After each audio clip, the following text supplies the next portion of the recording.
Convido os irmãos a abrirem suas Bíblias comigo no Salmo de número 2, Salmo 2.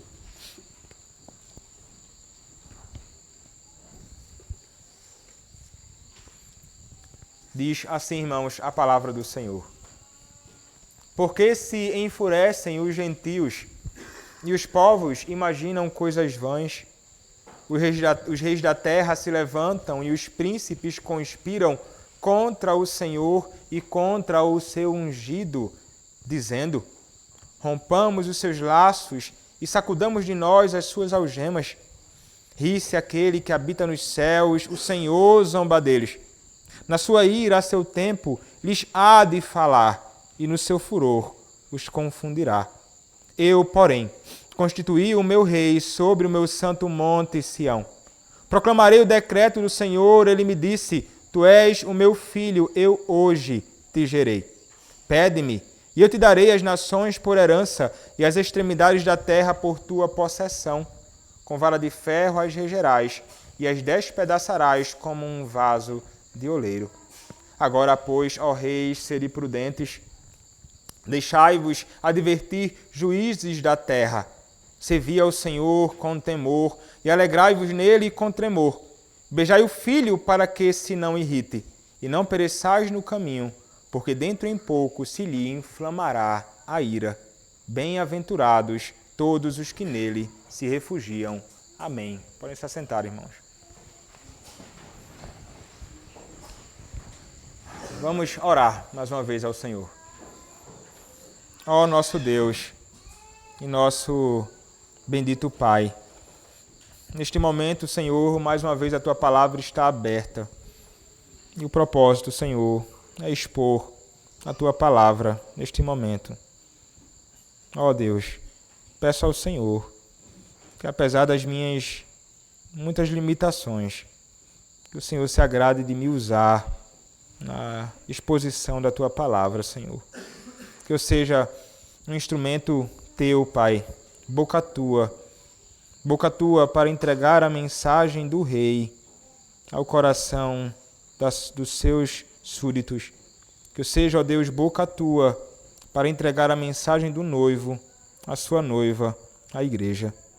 Ó Senhor, usa-me para o louvor da Tua glória nesta noite. É o que te peço em nome do Teu Filho, o Senhor Jesus Cristo. Amém. Meus irmãos, se tem uma coisa que há muito tempo acontece no mundo, entre aqueles que são de Deus e aqueles que não são de Deus, é uma verdadeira inimizade, um verdadeiro confronto. Como nós vimos e falei, mencionando hoje na exposição, na introdução do Salmo 1, que a Escritura vai nos apresentar uma verdadeira inimizade entre aqueles que são filhos da serpente e aqueles que são os filhos da mulher, ou os descendentes da mulher. Aqueles que estão unidos a Satanás e aqueles que estão unidos a Cristo. E esta luta, irmãos, é travada realmente há muito tempo. E ela tem sido travada ainda nos dias em que nós vivemos. São muitos aqueles que, na sua perversidade, se levantam contra o povo do Senhor. São muitos que, na sua perversidade, se levantam contra a igreja do Senhor. São muitos que, na sua malignidade, se levantam contra o próprio Filho de Deus, o Senhor Jesus Cristo, o ungido. Isso nós vimos até mesmo na última pregação no livro de Atos, em Atos capítulo 9. Como aquele homem chamado Saulo, o apóstolo Paulo, antes de conhecer a Cristo, ele era um ferrenho perseguidor da igreja de Cristo. E quando então ele vai ali perseguir a igreja de Cristo em Damasco, o próprio Senhor Jesus Cristo se manifesta diante dele e diz: Saulo, Saulo, por que me persegues? Mostrando-nos que fica claro na Escritura que aqueles que se levantam contra o povo do Senhor se levantam contra o próprio Cristo. Aqueles que se levantam contra o avanço do reino de Deus se voltam contra o próprio Deus. E aqui, irmãos, nós estamos num salmo que vai nos apresentar esta realidade de homens que ficam enfurecidos, de homens que ficam grandemente indignados com o estabelecimento do reinado de Cristo. Este salmo fala predominantemente sobre o reinado de Cristo, o Messias, o ungido do Senhor, aquele que reina sobre o mundo de modo geral e sobre a sua igreja em particular. Mas há alguns que estão terrivelmente insatisfeitos com isso. E é exatamente isto que o Salmo começa nos dizendo introdutoriamente. Este Salmo de Davi nos diz assim, o versículo 1, porque se enfurecem os gentios e os povos imaginam coisas vãs. É interessante porque o Salmo parece começar abruptamente, né? Já nos apresentando uma pergunta feita sobre aqueles que são os gentios ou os ímpios, os perversos, que se levantam então enfurecidos. E eles são, além de estarem enfurecidos, os gentios, eles são aqueles que imaginam coisas vãs. Eles imaginam coisas contra o próprio Senhor, mas para aquele que reina, as cogitações desses homens não passam de loucura. São vãs cogitações a eles imaginarem que na sua fúria, de algum modo, conseguirão cessear ou impedir que o reino do Messias seja estabelecido e avance. Então, ele pergunta, por que se enfurecem os gentios e os povos imaginam coisas vãs? Essa realidade da fúria dos homens contra Cristo e contra tudo aquilo que diz respeito a Cristo é evidenciado aqui no Antigo Testamento, em várias ocasiões, mas de modo muito especial durante o ministério de Cristo terreno. E quando nós olhamos, por exemplo, para o livro de Atos, nós vemos que os homens realmente, na sua perversidade, se levantaram contra o Cristo e contra aqueles que estavam associados a Cristo com toda a sua fúria. Veja o que diz Atos, capítulo 4, versos 23 a 27. Atos, capítulo 4, versos 23 a 27, diz assim: Uma vez soltos, procuraram os irmãos e lhes contaram quantas coisas lhes haviam dito os principais sacerdotes e os anciãos. Ouvindo isto, unânimes, levantaram a voz a Deus e disseram: Tu, soberano Senhor, que fizeste o céu, a terra, o mar e tudo que neles há, que disseste por intermédio do Espírito, por boca de Davi, nosso pai, teu servo. Porque se enfurecem os gentios e os povos imaginam coisas vãs? Levantam-se os reis da terra e as autoridades ajuntaram-se a uma contra o Senhor, contra o teu ungido. Porque verdadeiramente se ajuntaram nesta cidade contra o teu santo servo, Jesus, ao qual ungiste Herodes e Pôncio Pilatos, com gentios e gente de Israel. Aqui nós temos uma interpretação que já nos aponta quem é aquele contra quem os reis se levantam no Salmo 2. É contra o ungido, é contra o Messias, é contra o próprio Senhor Jesus Cristo. Então, eles se enfurecem de tal modo assim. Veja que coisa lamentável, não é? O reino de Cristo sendo estabelecido, o Messias sendo enviado para salvar os homens, mas eles se levantam justamente contra aquele que poderia, de alguma forma, trazer vida para eles. Que loucura! É como você, de alguma forma, está passando por uma doença terminal e alguém vem apresentar para você o remédio para curar a sua enfermidade e você simplesmente se volta contra aquela pessoa que vem tentar trazer o remédio para você enfurecido. Foi isso que esses homens fizeram. Eles se levantaram em toda a sua fúria, rebelando-se contra o Senhor, se voltando contra aquele que poderia sarar a enfermidade do pecado que habitava neles. Mas o homem, irmãos, na sua loucura, o homem, quando mergulhado na iniquidade, ele é assim. E como estes homens naqueles dias, são os homens em nossos dias, que de todas as formas, tentam, de algum modo, se voltar contra o Senhor.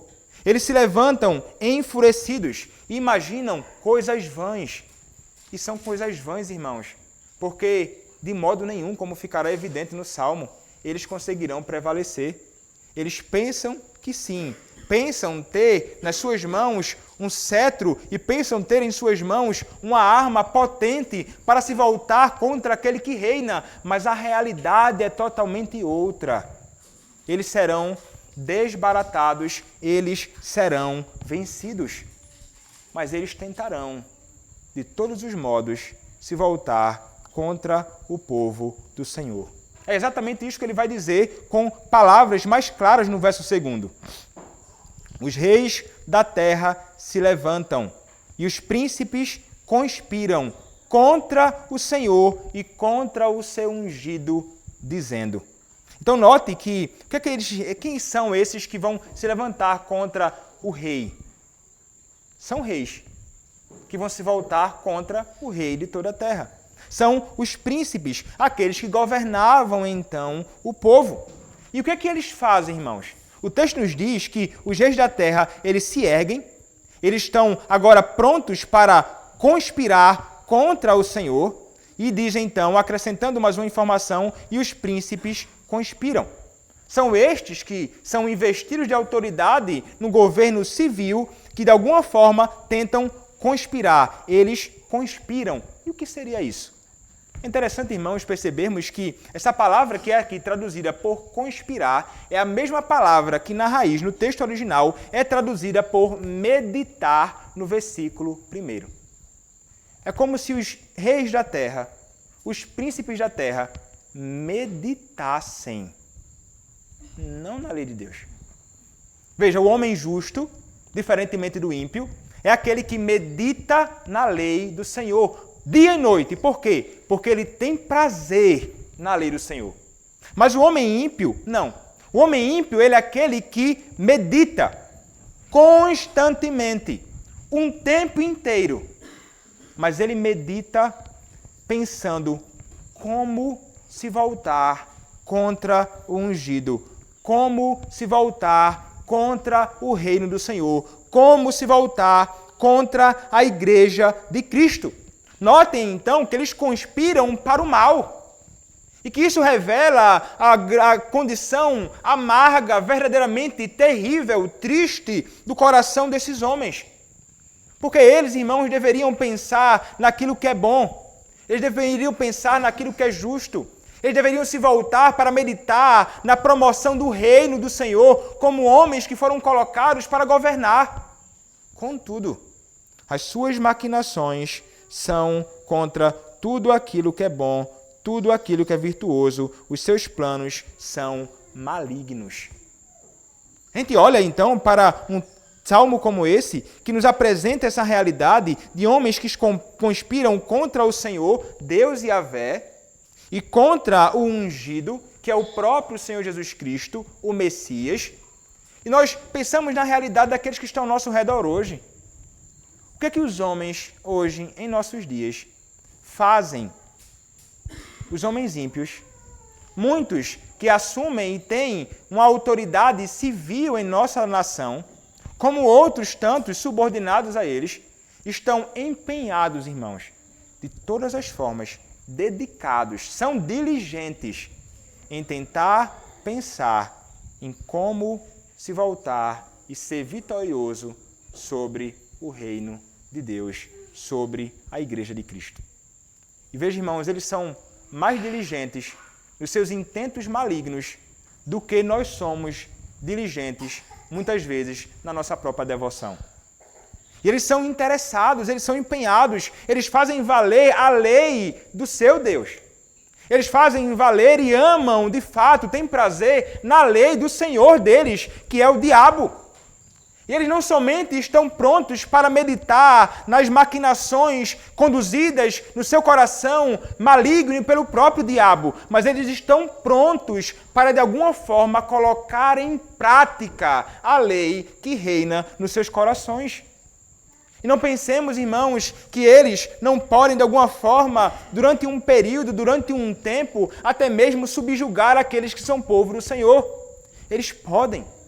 E podem trazer, irmãos, muita angústia sobre o povo do Senhor com as suas maquinações.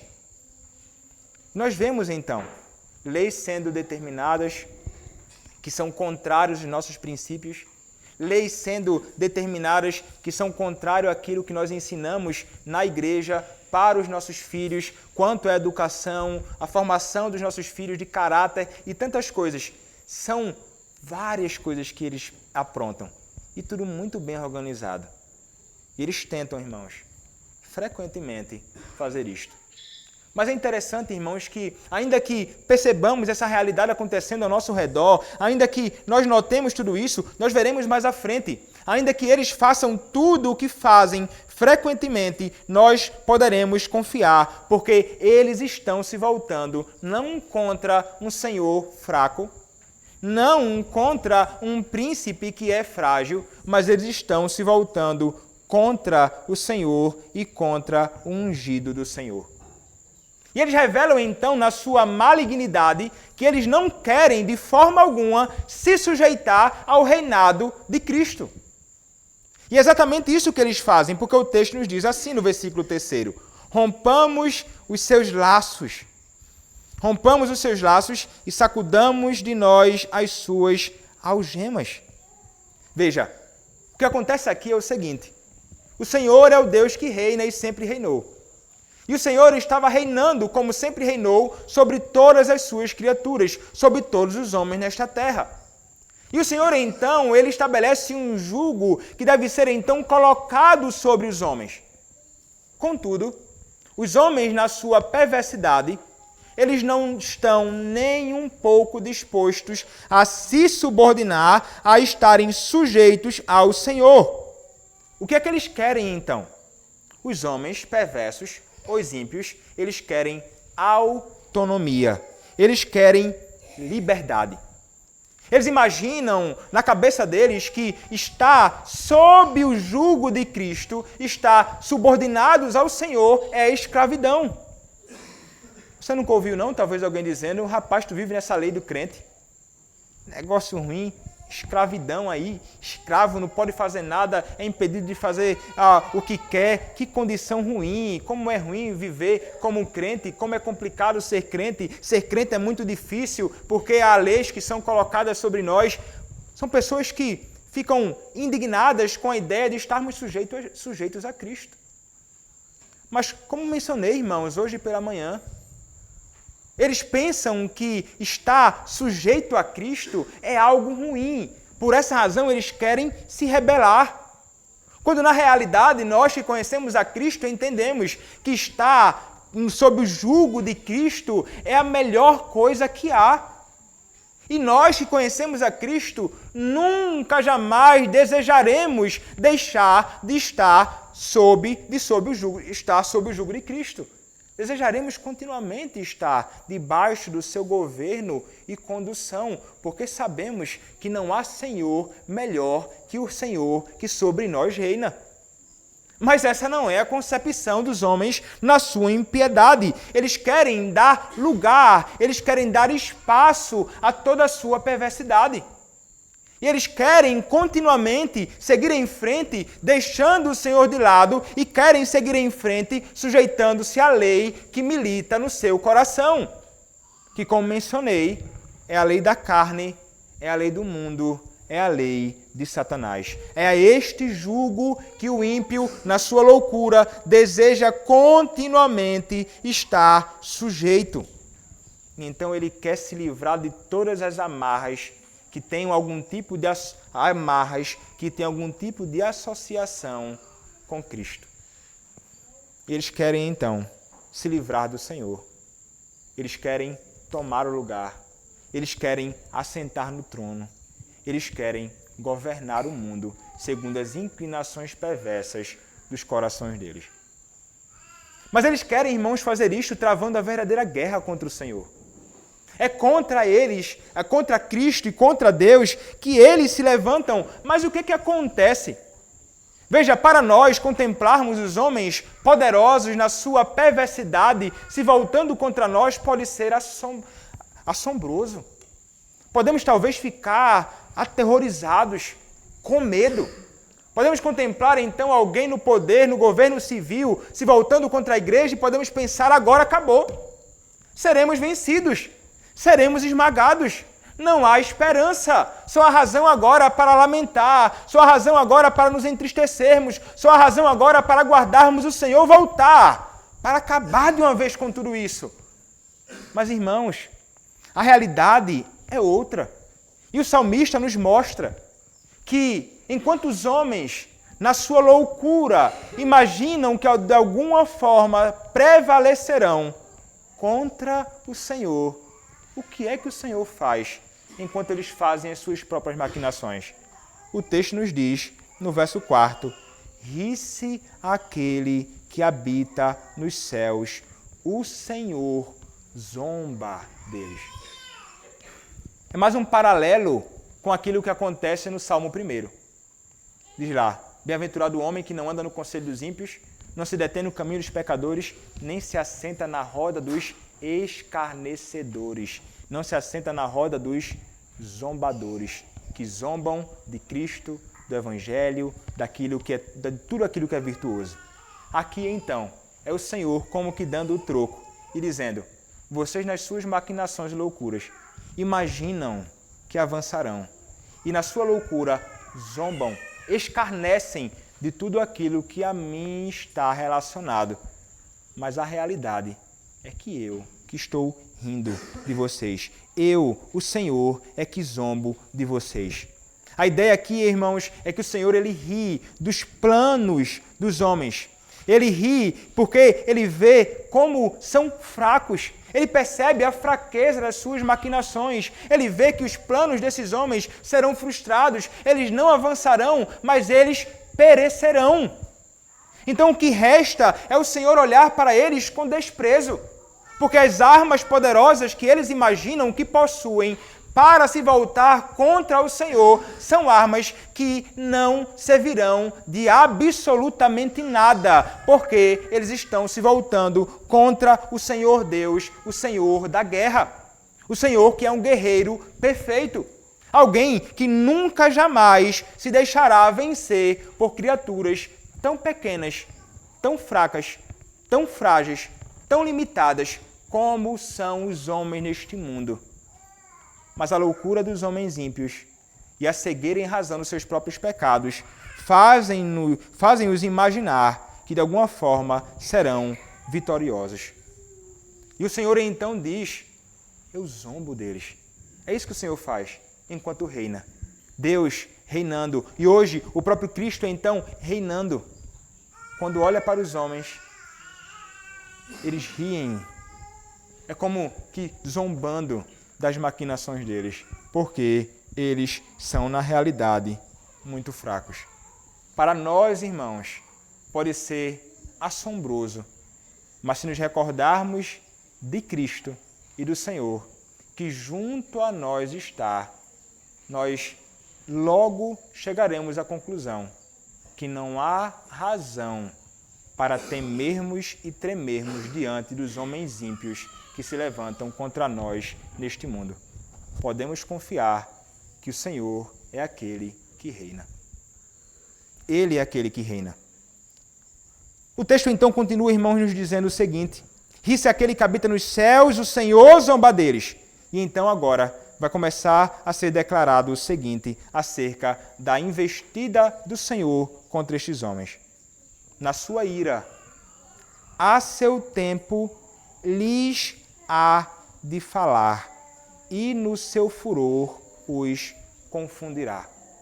Aqui é dito então que aquele que reina se voltará contra esses homens, não dando um tipo de apresentação pacífica neste contexto para eles, mas ele vai se manifestar diante desses homens com ira, no seu tempo.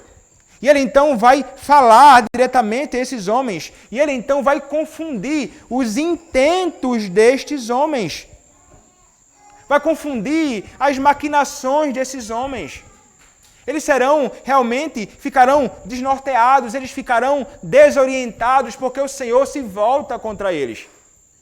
Eles serão confundidos, como os homens foram confundidos ali na Torre de Babel. onde houve então a confusão, quando o Senhor então manifestou a sua ira contra os intentos malignos dos homens que queriam, de algum modo, se desvencilhar do Senhor e queriam ser autônomos, como desejavam ser autônomos aqui, estes homens, esses reis que tentavam se voltar contra o Senhor. Ele então vai operar no meio deles com confusão. Veja o que o Senhor está provocando no meio deles. Mas eles continuam na cegueira deles, imaginando que estão avançando de vento a popa, quando na realidade não estão. Porque o Senhor está não somente zombando deles, mas o Senhor, na sua ira, também manifesta no meio deles uma confusão nos seus intentos, nas suas práticas, nas suas investidas contra o seu filho, contra o ungido. Mas ele não somente fará isto, irmãos. O texto nos fala mais acerca daquilo que haverá de acontecer, ou que acontece. Nos diz o versículo 6. Eu, porém, constituí o meu rei sobre o meu santo monte Sião. Veja que o texto vai nos dizer assim, eu, porém, quem é que está falando? O próprio Senhor Deus Yahvé. Eu, porém, constituí, eu estabeleci, eu coloquei, escolhi o meu rei. Sobre o quê? Sobre o meu santo monte Sião. Veja que o texto nos diz que é ele quem escolhe, é ele quem coloca. Essa é uma realidade que acontece em todo o mundo. O Senhor Deus é quem coloca homens para governar e o Senhor Deus é aquele que tira. E da mesma forma, então, aconteceu aqui no que diz respeito a um rei que ele vai estabelecer. E o rei, irmãos, apontado aqui, como nos é evidenciado em outras porções da Escritura, também no Novo Testamento, é o próprio Senhor Jesus Cristo, o ungido, o Messias. Ele vai constituir Cristo, o Messias, o ungido, como rei. E ele vai ser aquele que vai se assentar no seu trono, que é em Sião, onde Deus habita. A Escritura nos diz, nós cantamos isto, 1 Reis capítulo 8, nos declara essa realidade de que o Senhor é aquele que está nos céus. Os céus são o trono do Senhor e lá ele habita, ele lá reina, ele lá governa. Mas nos mostra aqui o texto, como fora prometido a Davi e a sua descendência, na construção do templo em Sião, que o Senhor Deus habitaria ali e que de Sião o Senhor haveria de governar o mundo. O mundo. Então o que nos é dito aqui, irmãos, é que o Senhor, ele constituiu Cristo como rei e que ele então governa de Sião o mundo. E Sião também nos é apresentado na Escritura como lugar onde Deus habita, e Sião nos é apresentado também como a igreja do Senhor. Sião é o povo de Deus, a igreja do Senhor, como no Salmo 87.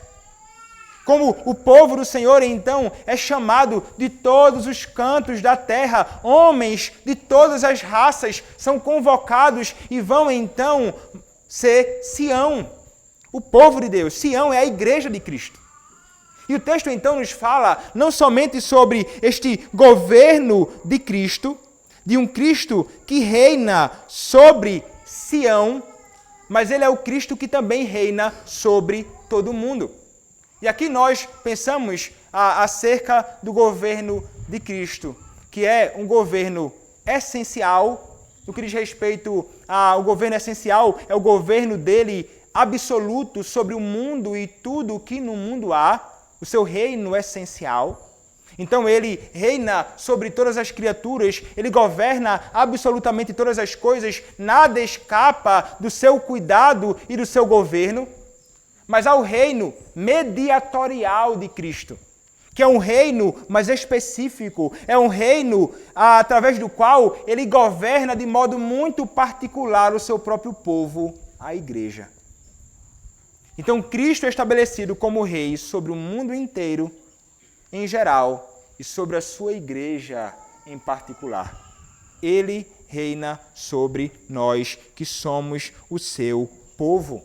E o próprio Deus, então, o próprio Senhor, foi aquele que constituiu o seu próprio rei. Quando nós olhamos para essa realidade, irmãos, aqui, de Cristo, então, assumindo este governo e reinando sobre o mundo em geral e sobre a igreja em particular, isso é por demais glorioso. Porque, como nós lemos aqui na pergunta de número 45 do Catecismo Maior, ele é aquele que está junto ao seu povo. E veja como nós lemos o que ele faz como rei em favor da sua igreja. Nos diz assim: como exerce Cristo as funções de rei.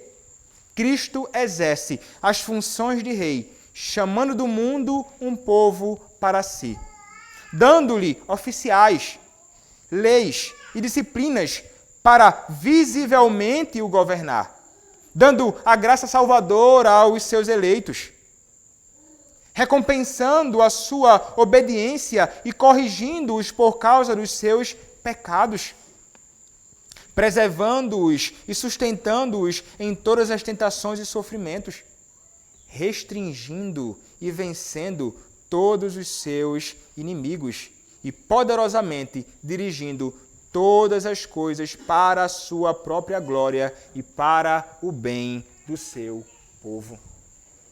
Veja que ele é aquele que faz tudo em favor do seu povo. Ele faz tudo em favor da sua igreja. Ele é aquele que chama os homens perdidos neste mundo. Ele é aquele que coloca esses homens no meio da sua igreja, Sião, o seu povo. Ele é aquele que trata o seu povo quando caminha de modo justo, são recompensados. Quando saem nos caminhos do Senhor, são tratados com disciplina paternal. São estes também que são guardados do mal. São estes que são guardados por Cristo Rei em suas tentações. E somos nós, então, Igreja do Senhor, que também, em meio aos sofrimentos, somos guardados e conduzidos por este Cristo que reina sobre a sua Igreja. E ele então se levanta como aquele que vai se voltar contra os seus, que também são nossos inimigos. Ele faz isto como um rei que reina sobre o seu povo. Ele nunca, irmão, jamais deixará que aqueles que estão sob o seu governo, que aqueles que são seus súditos, sejam esmagados pelo inimigo. Mas ele vai se voltar com toda a sua fúria contra estes. Isso deve, irmãos, mais uma vez, trazer paz ao meu e ao seu coração. Porque enquanto os homens se levantam na sua loucura, nós devemos entender que ele reina absolutamente, como nos é dito em Isaías. O Senhor está sentado num alto e sublime trono. Ainda que para nós, aparentemente, o mundo esteja desgovernado, ainda que aparentemente para nós, na nossa visão pequena, curta, o mundo esteja sendo entregue às mãos dos nossos inimigos e a igreja está aí para ser devorada, a realidade é que isto não é fato. Devemos nos apegar à Escritura e devemos entender que o Senhor é por nós e que nunca, jamais alguém, de alguma forma, poderá prevalecer contra a igreja do Senhor, porque aquele que é por nós é muito mais poderoso do que qualquer homem que neste mundo se levante contra a igreja de Cristo. Ou você duvida disso? Ou você não acredita nisso? O nosso desespero, irmãos, em meio à oposição do mundo, pode ser fruto da nossa incredulidade, na verdade, de que Deus reina. Você se desespera quando você vê homens subindo no governo civil que não temem a Deus? Como é que seu coração reage em meio a uma ocasião como esta? Você fica amedrontado, terrivelmente assombrado? Porque, irmão, se isso é o que toma conta do seu coração, você está revelando que a sua confiança não está no Senhor, que você não crê de verdade como deveria que o Senhor Jesus Cristo reina e conduz o seu povo. Nós somos tomados por desespero em nosso próprio coração quando nós, ao invés de olharmos para Cristo como esse Rei que reina, nós desviamos o nosso olhar para outro lugar. E o desespero, irmãos, é exatamente isto. O desespero é nós deixarmos de olhar para Cristo. O desespero toma conta do nosso coração quando nós desviamos os olhos e olhamos para o chão ou para o lado, como Pedro. Enquanto caminhava então sobre as águas, quando ele desvia o olhar então de Cristo, ele começa a afundar. Assim é a realidade da nossa alma, muitas vezes. Quando nós deixamos Cristo de lado e passamos a olhar para estes reis, para estes príncipes, para estes que governam, que são minúsculos, mas diante de nós, em razão do nosso desespero, eles se tornam imensos. Porque nós deixamos de olhar para o Senhor. Saibamos, irmãos, e confiemos, o Senhor constituiu o seu Filho, o Senhor Jesus Cristo, como Rei. Ele governa o mundo, Ele governa a sua igreja, Ele luta em favor de cada um de nós, porque nós somos o seu povo. O texto, então, vai nos dizer mais algumas coisas acerca deste Cristo. O texto nos diz no versículo 7: proclamarei o decreto do Senhor. Ele me disse, tu és meu filho, eu hoje te gerei. Veja o que acontece aqui. Esse salmo, esse versículo, ele é citado em outras porções da Escritura Sagrada. Nós vamos ler aqui. Nós já lemos Atos, capítulo 4, versos 23 a 27, mas podemos olhar também para o que diz Atos, capítulo 13, verso de número 29. Atos, a partir do versículo 29. Atos 13, a partir do versículo 29, assim diz a palavra do Senhor. Depois de cumprirem tudo o que a respeito dele estava escrito, tirando-o do madeiro, puseram-no em um túmulo. Mas Deus o ressuscitou dentre os mortos, e foi visto muitos dias pelos que com ele subiram da Galileia para Jerusalém, os quais são agora as suas testemunhas perante o povo. Nós vos anunciamos o evangelho da promessa feita a nossos pais, como Deus a cumpriu plenamente a nós, seus filhos, ressuscitando a Jesus, como também está escrito no Salmo 2, tu és meu filho, eu hoje te gerei. Ainda nós podemos olhar para outra porção da Escritura, também no Novo Testamento, onde nós veremos o seguinte. Olhemos o que diz a Escritura aqui, que vai falar sobre Cristo ser investido de poder na ressurreição, olhando aqui para o Romanos capítulo 1, verso de número 4. Romanos capítulo 1, verso de número 4. Diz assim: E foi designado Filho de Deus com poder, segundo o Espírito de santidade pela ressurreição dos mortos, a saber, Jesus Cristo, nosso Senhor. Um outro texto que nós podemos ler é o texto de Hebreus. Vejamos o que diz Hebreus, capítulo 1, verso 5. Hebreus, capítulo 1, verso 5, diz assim: Pois a qual dos anjos disse jamais, tu és meu filho, eu hoje te gerei, e outra vez eu lhe serei pai, e ele me será por filho. O que acontece aqui, irmãos? Algumas pessoas vão ter a ideia, baseado nesses textos que acabei de ler, de que quando o texto nos fala que ele proclamarei o decreto do Senhor, ele me disse, tu és o meu filho, eu hoje te gerei, é que Cristo, ele é investido de autoridade e poder, e que ele é declarado como filho, ou que ele é colocado como o Filho de Deus, com poder, reinando a partir da sua ressurreição dos mortos. Então eles dizem, uma vez então que ele foi ressuscitado de entre os mortos, o Senhor Jesus Cristo então, ele passa a reinar e ele tem todo o poder e ele governa então sobre o mundo e sobre tudo que no mundo há. Só que o que nós concebemos, irmãos, à luz desse texto, é que esse texto, quando ele vai falar que Cristo, a ele foi dada autoridade e que ele então é o verdadeiro Filho de Deus com poder, e que isso fora conferido para ele, e ele fora declarado como o Filho de Deus, não ali na ressurreição.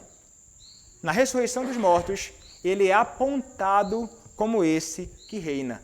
Ele é declarado, ele é designado como aquele que é o Filho do Senhor. Mas a realidade é que quando o texto diz, tu és meu filho, eu hoje te gerei, ele não está falando sobre aquilo que haveria de acontecer na ressurreição de Cristo. Ele está falando que Cristo é aquele que é o eterno Filho de Deus. Caso o texto dissesse, amanhã ele será Filho de Deus, ou ontem ele fora determinado como Filho de Deus, mas o texto diz hoje. Quando? Que hoje é esse? Quando foi que isso aconteceu? Quando é que ele foi, então, declarado como Filho de Deus? Quando ele, então, foi gerado? Irmãos, e o que nós concebemos é que esse hoje, que é encontrado aqui em Salmo, versículo 7, aponta para a eternidade da geração de Cristo. Cristo é aquele que fora eternamente gerado pelo Pai. Isso fala muito sobre a sua divindade e que ele é eterno, tal qual Deus, o Pai. Quando nós olhamos, por exemplo, para a Escritura, em Miqueias capítulo 5, verso 2, algo é dito acerca disto, e é dito acerca do próprio Senhor Jesus Cristo. Diz assim, Miqueias capítulo 5, verso de número 2. Miqueias, capítulo 5, verso 2. E tu, Belém Efrata, pequena demais para fugir como grupo de milhares de Judá, de ti me sairá o que há de reinar em Israel, e cujas origens são desde os tempos antigos, desde os dias da eternidade. Quando o profeta fala aqui neste texto, ele está falando acerca de Cristo. Ele vai falar sobre aquele que vai reinar em Israel, cujas origens são desde os tempos antigos, e acrescenta, desde os dias da eternidade. Quando nós olhamos, então, para o que o salmista está dizendo aqui no versículo 7, ele está falando que Cristo, ele é o eterno Filho de Deus, gerado, não criado. Ele é um Deus poderoso, e ele é aquele que reina. Ele é poderoso como é poderoso Deus o Pai. Ele é aquele que é da mesma essência do Pai e da mesma essência que o Espírito. Ele é igual em poder e glória a Deus o Pai. E ele sempre existiu. E ele é aquele, então, que reina absoluto.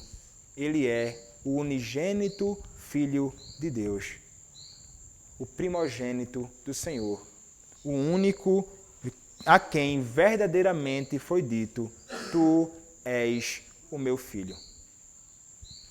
Ele é o eterno Filho de Deus. E é este, então, que reina absoluto, que é o eterno Filho de Deus, que reina em Sião. É dado, então, aquilo que é seu por direito. O texto nos diz, no versículo 8, pede-me, e eu te darei as nações por herança, e as extremidades da terra por tua possessão. Ele, então, uma vez sendo aquele que é exaltado e colocado em Sião como rei, tem toda a autoridade para pedir as nações por sua herança. E então, falando sobre a mesma ideia, ele acrescenta com outras palavras, e as extremidades da terra por tua possessão. Aqui, então, aquilo que é sugerido por Satanás, se dobre diante de mim, me adore, e eu te darei todas as coisas. Dá a quem? A Cristo, que já possui todas as coisas. Ele é aquele, irmãos, que é dito aqui nesta ocasião, que a ele será dado, e a ele foi dado como herança as nações e as extremidades da terra. todo o mundo foi dado a ele.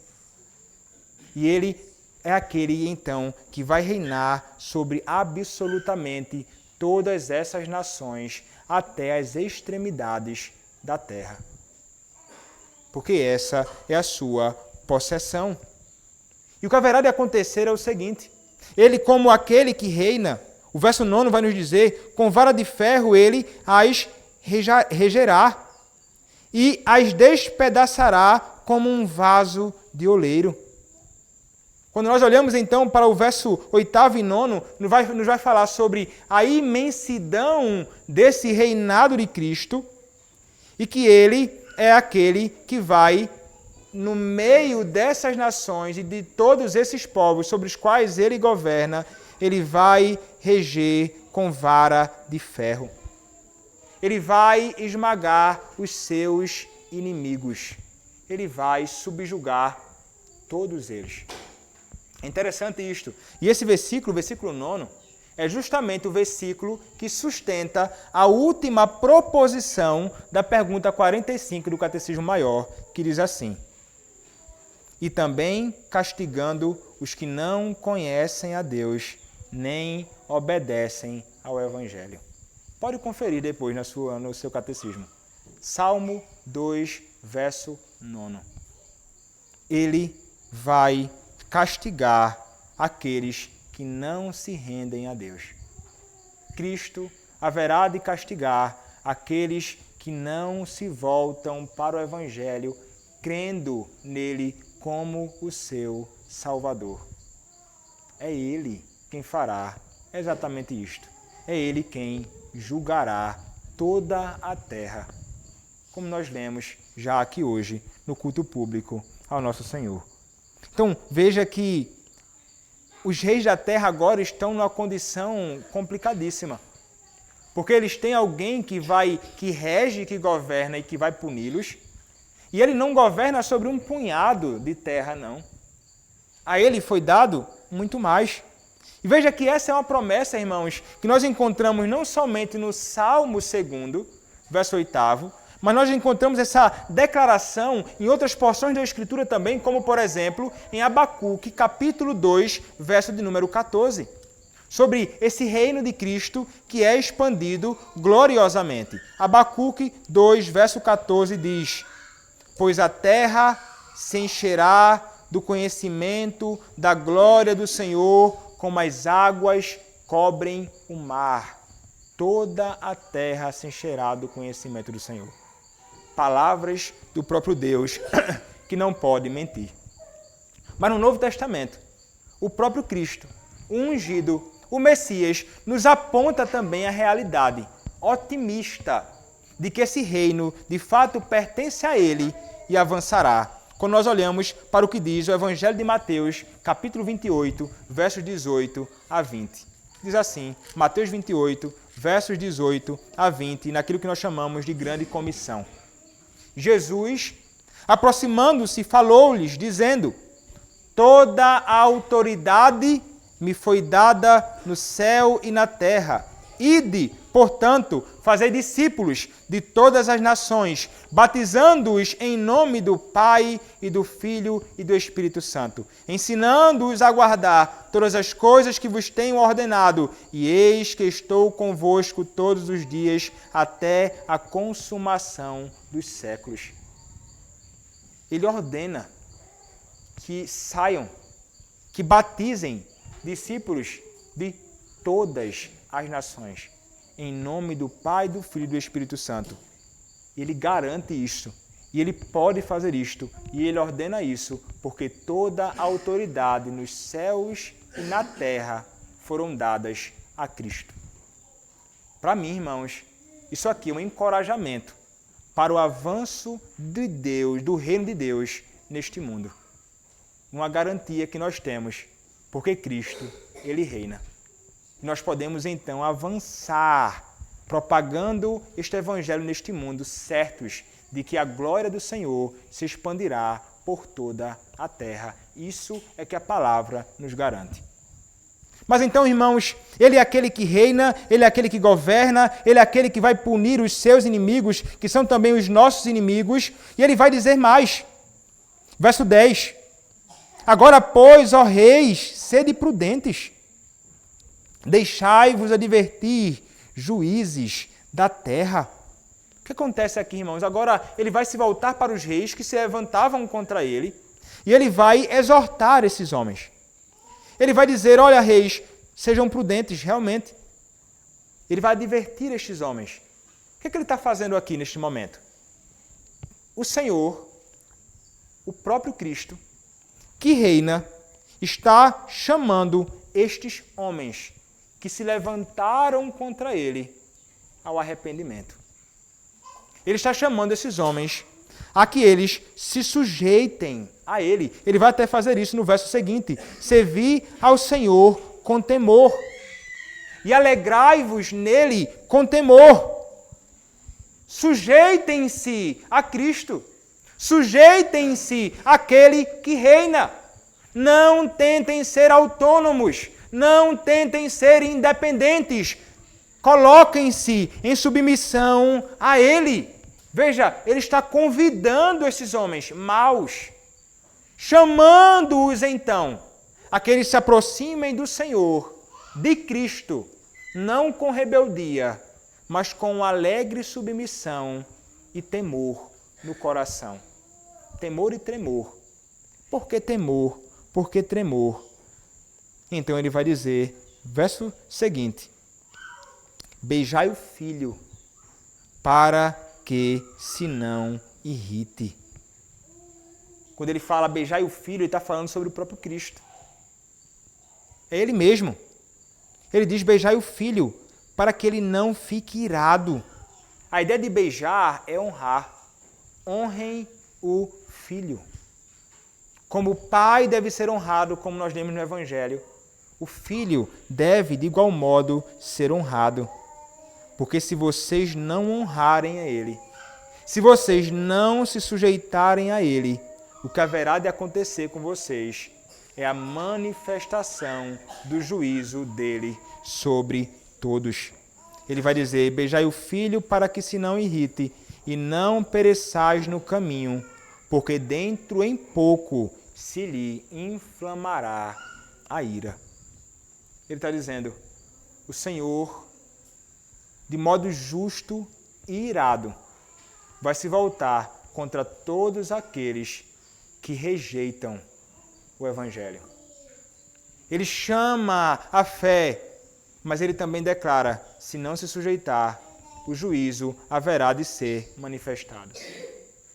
Eu haverei de condená-los, vocês ímpios perecerão. Como é dito no finalzinho do Salmo 1, os ímpios, eles perecem.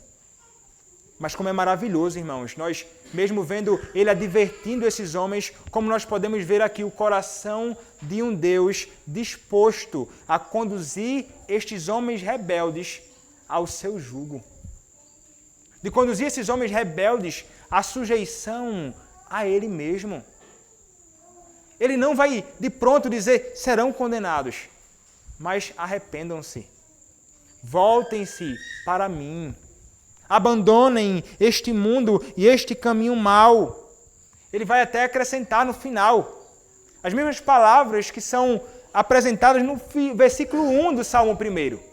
Bem-aventurados, felizes, ele vai dizer a estes homens ímpios.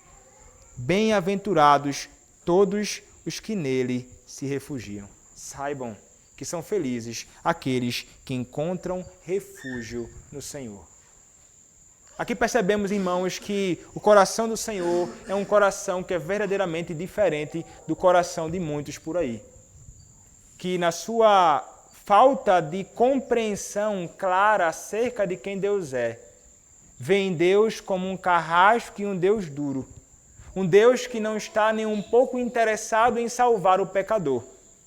E a dureza que eles veem no coração de Deus acaba trazendo ao coração destes que proclamam o Evangelho uma dureza, a ponto deles não estarem nunca dispostos a chamar os mais vis pecadores ao arrependimento e à fé em Cristo.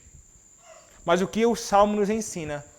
Como nos ensina Isaías capítulo 55, como nos ensina Mateus capítulo 11, é que este evangelho, irmãos, ele deve ser proclamado e todos os homens, não importa quem sejam eles, devem ser chamados à fé no Redentor. E Cristo deve ser apresentado como aquele que está pronto para salvar o mais vil pecador, este Cristo que é apresentado como refúgio que conduzirá estes homens à alegria que nada neste mundo jamais poderá oferecer. Isaías 55 nós conhecemos, mas ler esse texto nos diz assim, Isaías capítulo de número 55, a palavra do Senhor nos diz o seguinte: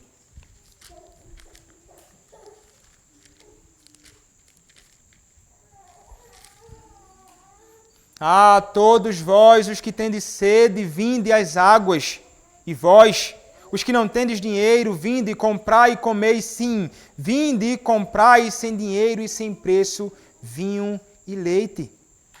Porque gastais o dinheiro naquilo que não é pão e o vosso suor naquilo que não satisfaz? Ouvi-me atentamente, comei o que é bom e vos deleitareis com finos manjares. Inclinai os ouvidos e vinde a mim. Ouvi, e a vossa alma viverá, porque convosco farei uma aliança perpétua, que consiste nas fiéis misericórdias prometidas a Davi. Livre oferta de Cristo no Evangelho. E Cristo vai nos ensinar isto. Se você olhar o que diz a palavra em Mateus capítulo 11, a partir do verso de número 28. Este é o coração do Senhor. E nós não podemos distorcer o coração do Senhor, que deseja salvar pecadores, o mais vil dos pecadores. Diz assim, Mateus 11, versos 28 a 30. Vinde a mim, todos os que estáis cansados e sobrecarregados, e eu vos aliviarei. Tomai sobre vós o meu jugo e aprendei de mim, porque sou manso e humilde de coração, e achareis descanso para a vossa alma, porque o meu jugo é suave e o meu fardo é leve. Cristo chamando os pecadores a Ele. Este mesmo Cristo foi o Cristo que chorou em razão da incredulidade de Jerusalém. Ele quer que os homens se voltem para Ele. Este é o desejo de Cristo. E é exatamente este mesmo desejo, irmãos, que deve brotar no nosso coração quando nós testemunhamos deste Evangelho, quando nós proclamamos esta palavra, quando nós anunciamos a Cristo. Não podemos lançar no coração de Deus uma restrição que não há. Deus é abundante em misericórdia. Você que está hoje aqui, que não conhece a Cristo, você deve entender isto. No dia da manifestação da ira do Senhor, você pode procurar por vários lugares para se refugiar, mas só há um refúgio. Como existia um refúgio para o homem que cometia um crime na antiga dispensação, e existia lá a chamada cidade refúgio. Para você, pecador vil, que não conhece a Cristo, no dia da manifestação da sua ira, a cidade refúgio é Cristo. No dia da manifestação da ira do Senhor, o único lugar onde você poderá se abrigar é realmente nele. E em sendo você abrigado nele, sob os seus cuidados, você não experimentará sobre si essa ira de Deus.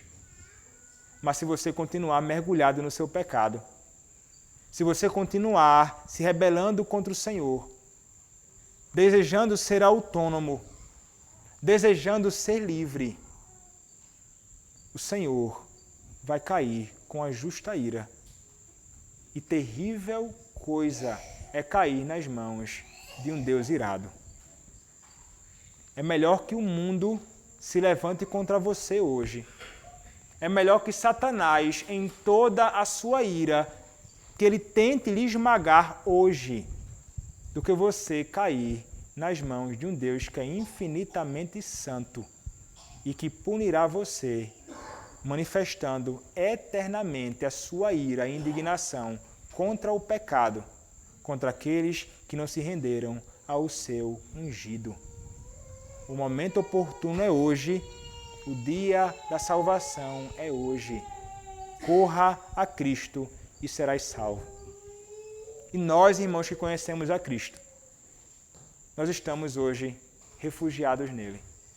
Que bênção! E só estamos refugiados nele e não receberemos a ira, porque este Cristo recebeu essa ira em nosso lugar. O que aguarda a mim e a você são os céus.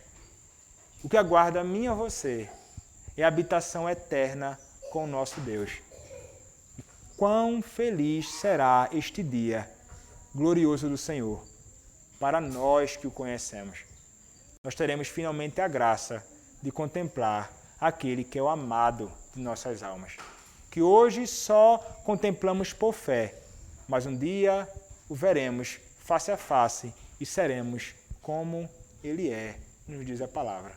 Louvado, irmãos, seja o nosso Deus por sua graça abundante. Amém. Vamos orar. Senhor nosso Deus, agradecemos, Senhor, a Ti pela Tua palavra e por sermos instruídos por Ti, recordados da verdade de que o Teu Filho, o Senhor Jesus Cristo, Ele reina. Ó Deus, como é bom, Pai, sabermos que Ele governa o mundo. Como é bom sabermos, Pai, que Ele governa a sua igreja, nós, o seu povo. Como é bom sabermos, Pai, que estamos sob os seus cuidados paternais.